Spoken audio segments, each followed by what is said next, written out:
Ko nedarytum investavime, ar ko nedarai, ar...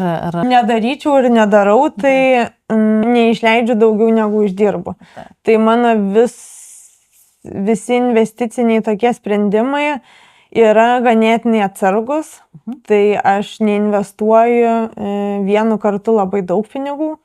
Tai būna, jeigu ir noriu, pavyzdžiui, daugiau tą mėnesį ar daugiau tą ketvirtį, tai aš vis tiek tas investicijas paskirstau. Tai nėra, kad viena didelė pinigų suma dabar keliauja į ten vieną, tarkim, fondą. Kad jie jau ir dings. Tai aš nedarau jokių tokių iš tikrųjų sprendimų, kurie yra tendencingi, sakyčiau. Gal mane tos tendencijos šiek tiek gąsdina, kad aš arba tai yra apgavystė, arba tai tiesiog yra labai nesaugu.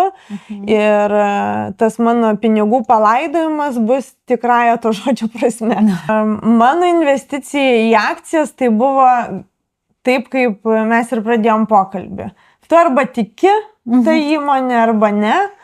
Bet tiesą pasakius, kai aš nusipirkau, po kažkur tai mėnesio laiko tos akcijos velniškai nukrito. Čia kiek?